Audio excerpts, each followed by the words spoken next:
جنات نے مسجد اقصی کیسے بنائی؟ سن کر حیران ہو جاؤ گے۔ جب جنات مسجد اقصی کی تعمیر کر رہے تھے تو حضرت سلیمان علیہ السلام جنوں کی نگرانی کر رہے تھے کہ اچانک ملک الموت نے ان کی روح قبض کر لی اور ان کی لاش ایک لکڑی پر لٹکا دی جو ہزاروں سال۔ بسم اللہ الرحمن الرحیم۔ مسجد اقصی بیت المقدس کی بنیاد بیت اللہ شریف کی بنیاد ڈالنے کے 40 سال بعد حضرت سیدنا آدم علیہ السلام نے ڈالی۔ پھر اس کی تعمیر حضرت سیدنا سام بن نوح علیہ السلام نے کی۔ عرصہ دراز بعد حضرت سیدنا داؤد علیہ السلام نے بیت المقدس کی تعمیر شروع کی، لیکن بیت المقدس کی تکمیل یا تعمیر نوح اللہ تعالی نے حضرت سلیمان علیہ السلام کے ہاتھوں لکھی تھی۔ چنانچہ حضرت سیدنا سلیمان علیہ السلام کی نگرانی میں جنوں کی ایک جماعت نے مسجد اقصی بیت المقدس کو تعمیر کیا۔ شہر مقدس کی ایک پرنور سہانی صبح کا ذکر ہے۔ اس کے دامن میں جھانکتی آفتاب کی روح پہلی کرنوں سے نئے نویلے شہر کے پاکیزہ حسن کو دوبالا کیا ہوا ہے۔ لوہے کی مضبوط زنجیروں سے جکڑے شیاطین اور خود سر جنات تن دہی سے اپنے کاموں میں مصروف ہیں۔ قریب ہی ہاتھ میں چمڑے کا کوڑا لیے ایک فرشتہ ان کی نگرانی پر مامور ہے۔ ابھی کچھ ہی دیر گزری تھی کہ اچانک نیلگو آسمان کی شفاف فضاؤں سے چہچہاتے رنگ برنگ خوبصورت پرندوں کے جھرمٹ میں حفاظت پر مامور جنات کے ایک بڑے لشکر کے ساتھ رنگ و نور سے مزین شاہدانہ انداز میں تخت سلیمانی جلوہ گر ہوا۔ پیغمبرانہ مصروفیات کے سبب اس مرتبہ وقفہ ذرا طویل ہو گیا تھا۔ شیاطین اور جنات نے حضرت سلیمان علیہ السلام کو اپنے درمیان دیکھا تو ان کے کام میں مزید تیزی آ گئی۔ آپ علیہ السلام نے تعمیراتی کام کا جائزہ لیا اور اندازہ لگایا کہ تعمیر و تجدید کا بنیادی کام پایہ تکمیل کو پہنچ چکا ہے، جبکہ آرائش اور زیبائش کا کام جاری ہے۔ آپ علیہ السلام نے اطمینان اور خوشی کا اظہار کرتے ہوئے اللہ تعالیٰ کے حضور شکرانے کے کلمات ادا کیے اور بیت المقدس میں کھڑے ہو کر دعا کی۔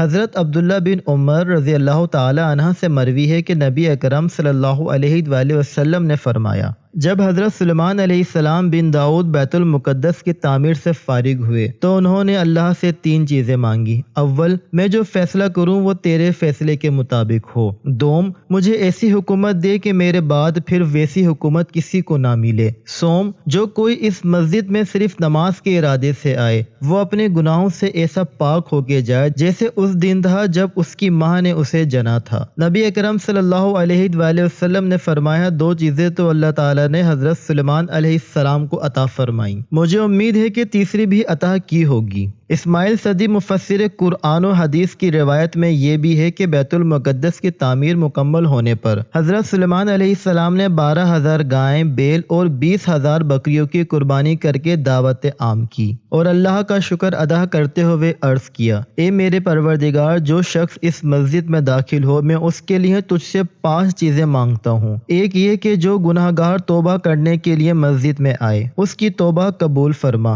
گناہ معاف فرما دے۔ دوسری یہ کہ جو شخص کسی خوف و خطرے سے بچنے کے لیے مسجد میں آئے تو اسے امن دے کر خطرات سے نجات دلا دے۔ تیسری یہ کہ جو بیمار شخص اس مسجد میں داخل ہو اسے شفا عطا فرما۔ چوتھی یہ کہ جو فقیر اس میں داخل ہو اسے غنی کر دے۔ اور 5ویں یہ کہ جو شخص اس میں داخل ہو جب تک وہ اس میں رہے تو اپنی نظر، عنایت اور رحمت اس پر رکھ، بجر اس شخص کے جو کسی ظلم یا کفر کے کام میں مشغول ہو۔ بیت المقدس سے مراد مبارک اور پاکیزہ گھر ہے۔ عبرانی زبان میں اسے یروشلم اور عربی میں القدس کہتے ہیں۔ القدس سے مکہ مکرمہ کا فاصلہ تقریباً 1300 کلومیٹر ہے۔ یہ مسلمانوں کا قبلہ اول رہا ہے اور 2 ہجری کے مطابق 624 عیسوی تک مسلمان بیت المقدس کی طرف رخ کر کے نماز پڑھتے رہے ہیں۔ بیت المقدس پہاڑوں پر آباد ہے۔ انہی پہاڑی سلسلوں میں سے ایک پہاڑی کا نام کوہ صہیون ہے، جس کے نام پر یہودیوں کی عالمی تنظیم تحریک صہیونیت قائم کی گئی ہے۔ سب سے پہلے حضرت یعقوب علیہ السلام نے وحی الہی کے مطابق مسجد بیت المقدس کی بنیاد رکھی۔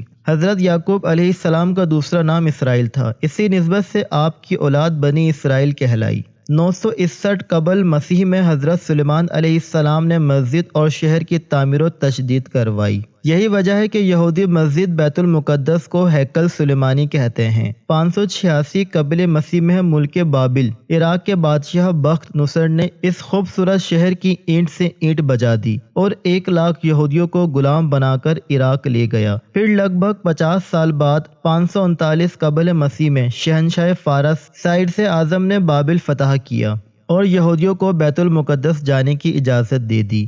جہاں انہوں نے بیت المقدس شہر اور ہیکل سلیمانی کو دوبارہ تعمیر و مرمت کی۔ 70 عیسوی میں رومی جنرل ٹائٹس کے ہاتھوں ایک بار پھر یروشلم اور ہیکل سلیمانی تباہ ہوئی۔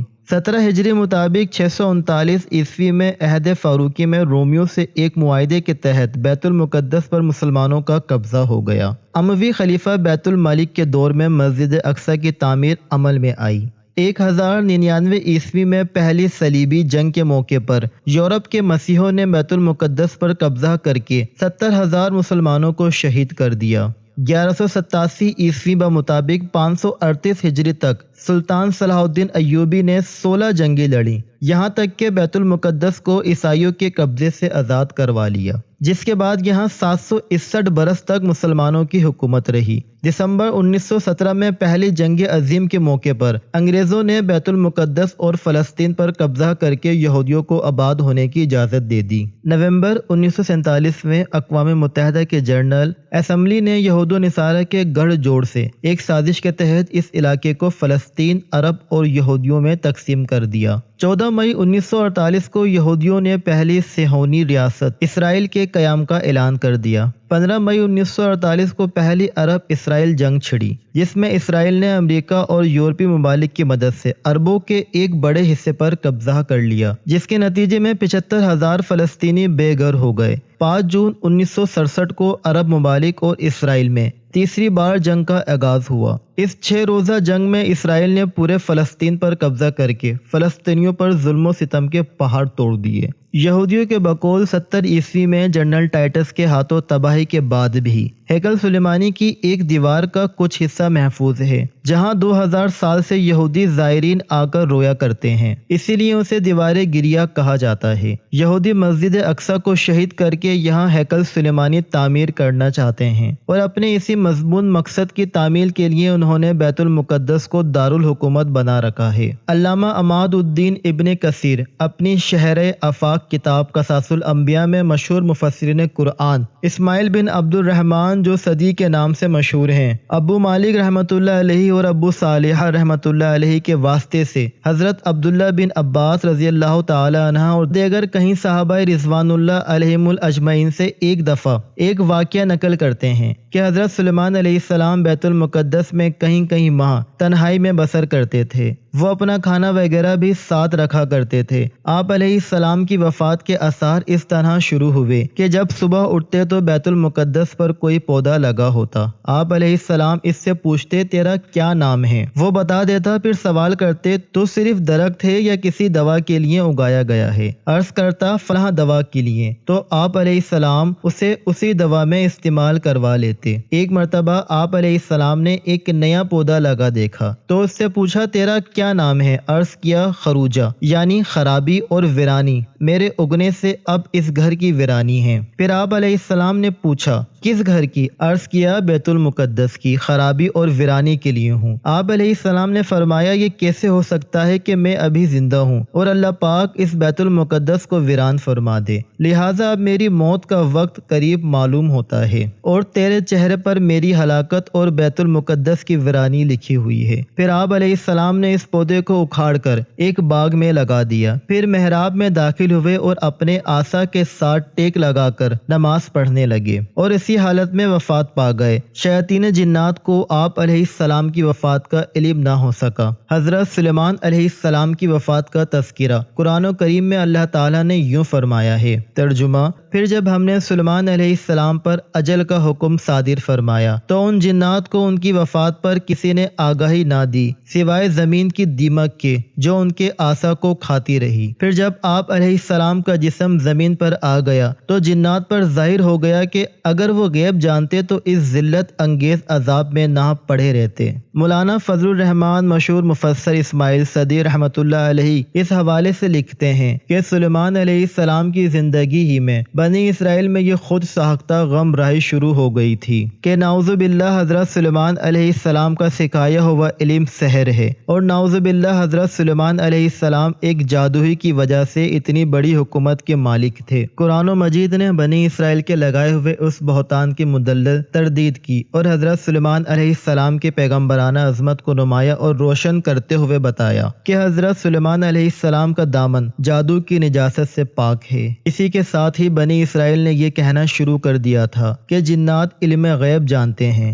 چنانچہ جب حضرت سلیمان علیہ السلام کو اس کا علم ہوا تو انہوں نے شیاطین کے ان تمام نوشتوں کو حاصل کر کے اپنے تخت کے نیچے دفن کر دیا تاکہ جن و انس میں سے کسی کو بھی وہاں تک پہنچنے کی جرت نہ ہو سکے، اور ساتھ ہی یہ فرمان جاری کر دیا کہ جو شخص سحر کرے گا یا جنات کے متعلق علم غیب کا عقیدہ رکھے گا تو اسے اس جرم میں قتل کر دیا جائے گا۔ لیکن جب حضرت سلیمان علیہ السلام کا انتقال ہو گیا تو شیاطین نے اس مدفون ذخیرے کو نکال لیا اور بنی اسرائیل میں یہ خود ساختہ عقیدہ عام کر دیا کہ نعوذ باللہ جادو کا یہ علم حضرت سلیمان علیہ السلام کا ہے، اور وہ اسی سے جن و انس، ہوش و تیور اور ہوا پر حکومت کیا کرتے تھے۔ اس طرح ان شیاطین نے جادو کو پھر بنی اسرائیل میں رائج کر دیا۔ ڈاکٹر اسرار احمد تحریر فرماتے ہیں کہ حضرت سلیمان علیہ السلام جنات کی نگرانی کے لیے اپنے عصا کے سہارے کھڑے تھے کہ آپ علیہ السلام کی روح قبض ہو گئی، مگر آپ علیہ السلام کا جسم مبارک اسی طرح کھڑا رہا، یہاں تک کہ دیمک نے آپ علیہ السلام کی لاٹھی کو کھوکھلا کر دیا۔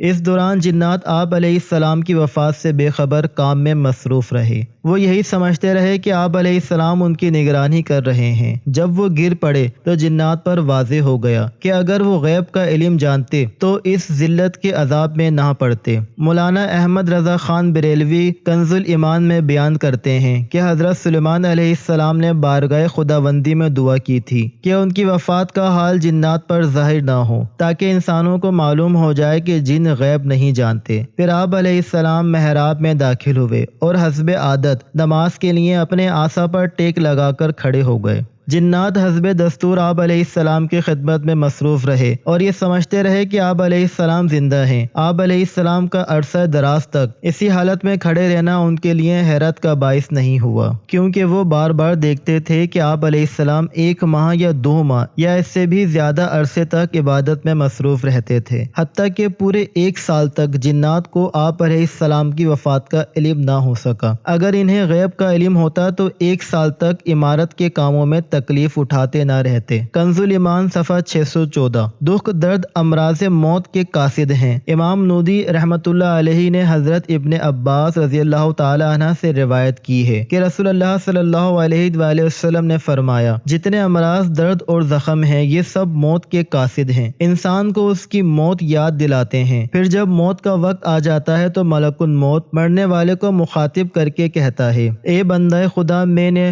صورت امراض و حوادث کتنے فاسد بھیجے تجھے خبردار کرنے کے لیے کہ تو موت کی تیاری کر لے۔ اب میں تیرے پاس آ پہنچا ہوں، جس کے بعد کوئی اور خبر دینے والا یا کوئی قاصد نہیں آئے گا۔ اب تو اپنے رب کے حکم کو لامحالہ جانے گا، خواہ خوشی سے یا مجبوری سے۔ ابو داؤد شریف میں حضرت خیثمہ سے مروی ہے کہ حضرت سلیمان بن داؤد نے ملک الموت سے کہا، جب تیرا ارادہ میری روح قبض کرنے کا ہو تو مجھے اس سے متعلق پہلے سے بتا دینا۔ ملک الموت نے کہا، ایسا نہیں ہو سکتا کہ میں آپ کو اس سے آگاہ کر سکوں، کیونکہ جب موت کا وقت آ جاتا ہے تو مجھے کتاب دی جاتی ہے جس میں مرنے والے کے نام درج ہوتے ہیں۔ دراصل ملک الموت کسی کی موت کا وقت پہلے سے نہیں جانتا جب تک اسے حکم نہ دیا جائے کہ فلاں کی روح قبض کر لو۔ حضرت عبد الرحمن بن زید رضی اللہ تعالی عنہ سے مروی ہے کہ حضرت سلیمان علیہ السلام کے پاس ملک الموت آئے اور کہا کہ مجھے آپ کی روح قبض کرنے کا حکم ملا ہے۔